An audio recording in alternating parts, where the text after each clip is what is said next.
అందరికీ నమస్కారం. ఈరోజు మనం 6th క్లాసు డే 13లో భాగంగా English readiness trees and plants యొక్క లెర్నింగ్ అవుట్కమ్స్ వచ్చేసరికి students will be able to understand vocabulary related to trees and plants. Trees and ప్లాంట్స్కి సంబంధించిన వొకాబులరీ, రూటు, ఫ్లవరు, బార్క్ ఇలాంటివి తెలుసుకుంటారు. అదేవిధంగా use descriptive language to describe the characteristics of different trees, plants such as green, tall. ట్రీస్ని కానీ ప్లాంట్స్ని కానీ మనము డిస్క్రైబ్ చేయడానికి యాడ్జెక్టివ్స్ వర్డ్స్ అనేవి తెలుసుకుంటారు. గ్రీను, టాల్, బిగ్ ఇలాంటివి తెలుసుకుంటారు. యాక్టివిటీ 1 చూసుకున్నట్లయితే talk to children about trees and plants. Trees and plants గురించి పిల్లలతో మనం డిస్కస్ చేసేటప్పుడు వాళ్ళ యొక్క రెస్పాన్సెస్ని బోర్డు మీద రాయవలసి ఉంటుంది. ఎగ్జాంపుల్గా ఇక్కడ ఒక 3 క్వశ్చన్స్ చూద్దాము. Why are trees important for us? Trees అనేవి మనకు ఏ విధంగా ఇంపార్టెంట్ అంటే they give us clean air, food and shade. ఇంకా చాలా ఉన్నాయి, కాకపోతే ఇక్కడ మనము ఆన్సర్ ఈ విధంగా ఉంటుందని చెప్పడానికి ఎగ్జాంపుల్ మాత్రమే.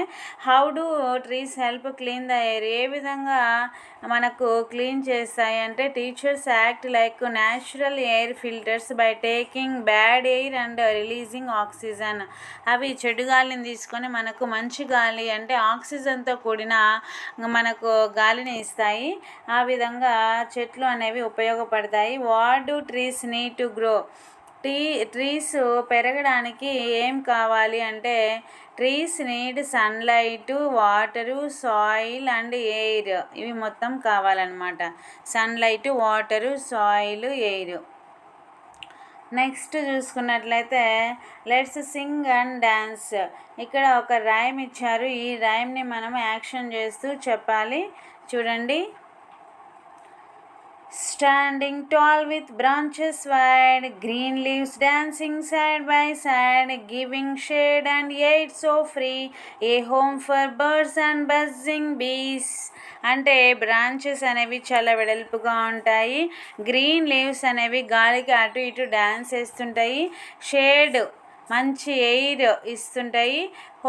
అదేవిధంగా బర్డ్స్కి, బీస్ తేనెటీగలకి మంచి ఒక హోమ్ లాగా ఉపయోగపడుతుంటాయి చెట్లు. Next roots go deep and strong, they stay holding earth in their embrace each day, whispering songs in the gentle breeze, oh the beauty of the mighty trees. Roots అనేవి deep లోతుగా ఉంటాయి, ఎందుకంటే అవి స్ట్రాంగ్గా నిలబడడానికి. ఆ విధంగా మొత్తము ఎర్త్ నంతా అవి పట్టి ఉంచుతున్నవి. అదేవిధంగా విస్పరింగ్ సాంగ్స్, ఒక గాలి వచ్చినప్పుడు గాలికి కొమ్మలు అటు ఇటు ఊగుతున్నప్పుడు ఒక చల్లటి సాంగ్ లాగా వినపడుతుంది.